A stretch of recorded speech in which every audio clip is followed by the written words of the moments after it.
So I thought I would quickly show you how I swatch these colors to put in my swatch book here. So I need to make new swatches to add to my swatch book. So I just thought I'd walk you through because this is a really easy and simple method that you can use for any of the cardstocks you have, and you don't need any special dies to do this.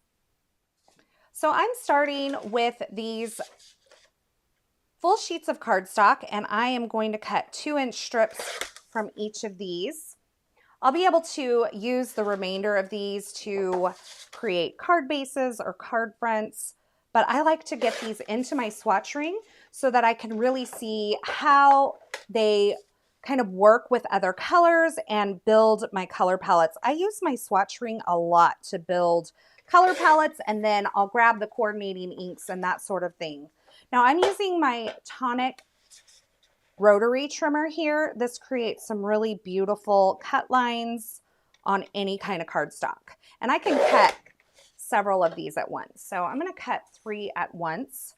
So once I have that 2-inch strip cut, then I'm going to cut at 4 inches along the other side. So I'll have these 2 by 4 inch pieces. And we'll just stack these up and cut the other 3 at 4 inches. So now I have these 2 by 4 inch piece strips of cardstock.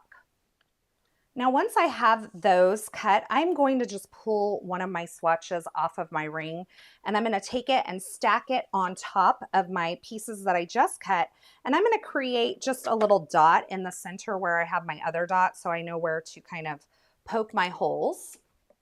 Then I'm going to hold these all together, and I have my 3/16 inch punch here. This is the We Are Memory Keepers, I don't even know, Crop-A-Dile maybe?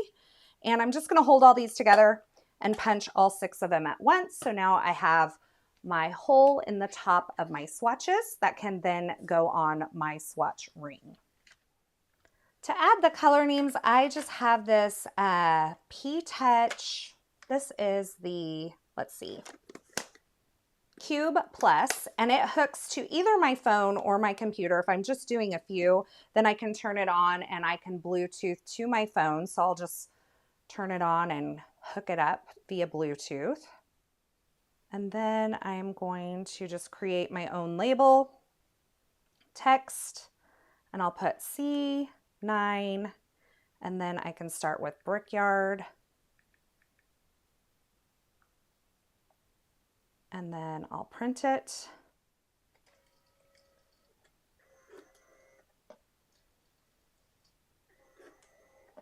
Okay. Then I can just go through all of my colors. Pimento, print.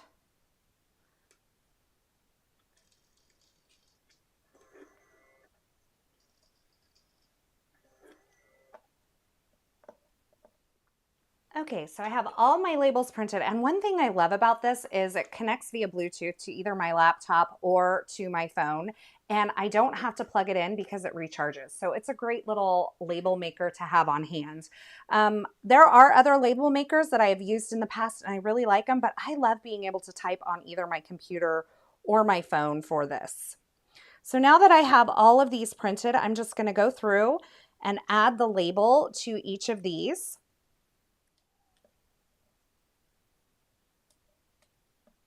Okay, and then I can add them to my swatch ring in the order that I feel is best. I'll probably put Brickyard between Poppy and Sorbet. That looks really beautiful with those colors.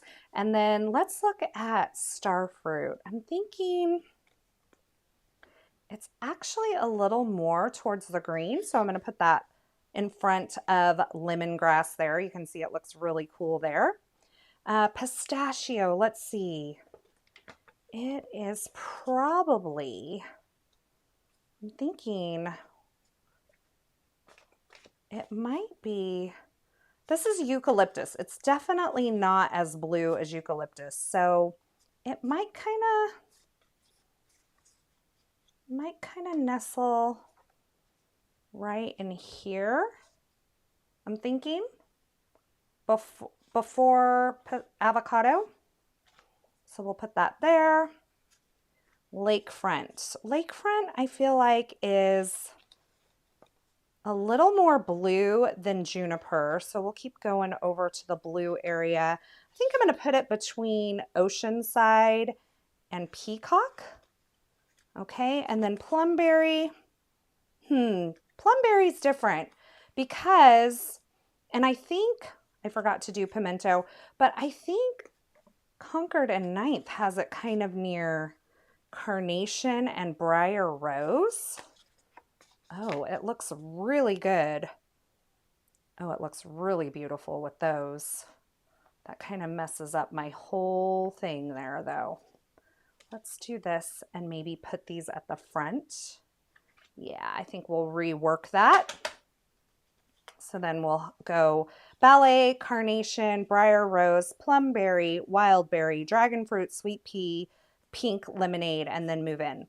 So Pimento, let's see. Pimento is my last one that I need to add. And I actually think it can go between Brickyard and Sorbet. So that's kind of where I would put it. It's kind of moving into those oranges. And now I have updated my Concord and 9th swatch ring with the brand new 2025 colors. And I just grab these gold binder clips on Amazon or at the office supply store. And I do this for a lot of my different companies of cardstock. Thanks so much for stopping by and hanging out with me today. I hope you enjoyed this project. If you did, don't forget to give this video a thumbs up and subscribe and turn on the notifications here on my YouTube channel so you don't miss any of my card making and paper crafting video tutorials. Thanks again, and until next time, I hope you have a fabulous day.